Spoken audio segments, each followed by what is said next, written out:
लोकसभा सांसद जयप्रकाश से हरियाणा न्यूज ने खास बातचीत की। इस दौरान उन्होंने जहां कांग्रेस की जय हिंद सभा को लेकर बात की, तो वहीं बीजेपी के राज्यसभा सांसद रामचंद्र जांगड़ा के विवादित बयान को लेकर बीजेपी पर जमकर निशाना भी साधा। साथ ही उन्होंने हरियाणा में कांग्रेस के संगठन बनने को लेकर क्या कुछ कहा, आपको सुनाते हैं।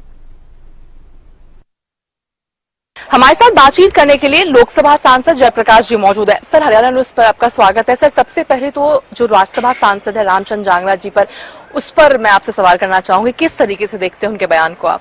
मेरे हिसाब से ये कई बार ऐसे विवादित बयान दे चुके हैं जिनकी चारों तरफ से बड़ी भारी निंदा है और हम सब ने भी इसकी निंदा करनी चाहिए।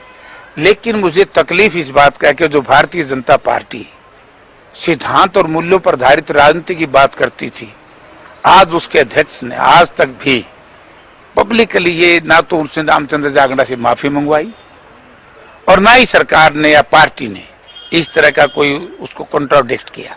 तो इसका मतलब ये है कि ये जो सत्ताधारी दल है, इनके जो लोग जिस तरह की बयानबाजी करें, इनके डिप्टी चीफ मिनिस्टर ने किस तरीके की मध्य प्रदेश वाले ने बात कही, इनके मिनिस्टरों ने, मध्य प्रदेश का ही मिनिस्टर था उसने किस तरह की बात कही, तो ये महिलाओं का सम्मान करना शायद इनके जहन में नहीं है, मुझे ऐसा लगा।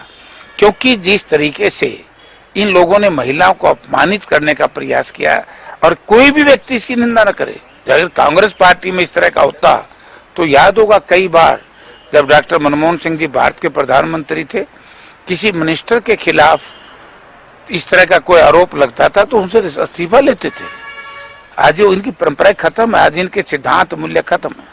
सर, मगर सवाल जरूर कांग्रेस के द्वारा उठाया जा रहा है। जय हिंद सभा की अगर हम बात करते हैं, आज राजधानी दिल्ली में भी होने वाली है और सवाल आप लोगों के द्वारा उठाया जा रहा है, चाहे आईएमएफ के फंड की बात हो जाए या फिर सीजफायर में यूएस इंटरवेंशन की बात हो जाए, तो लगातार सवाल जरूर उठाया जा रहा है। क्या जवाब मिलेगा, उम्मीद है?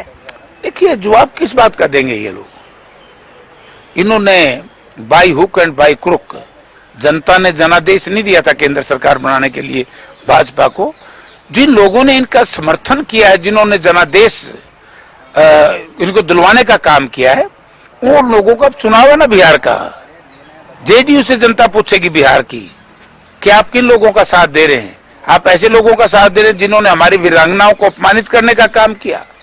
आप उन लोगों का साथ दे रहे हो जिन्होंने महिला शक्ति को कमजोर करने का काम किया।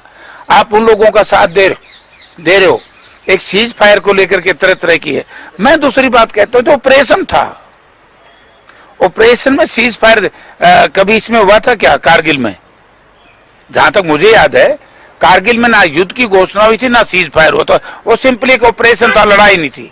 लड़ाई तो 1971 तक की है और लड़ाई में जो 65 की लड़ाई थी, 71 की लड़ाई थी, तो कांग्रेस पार्टी की सरकार रही थी, बड़ी भारी जीत हुई थी।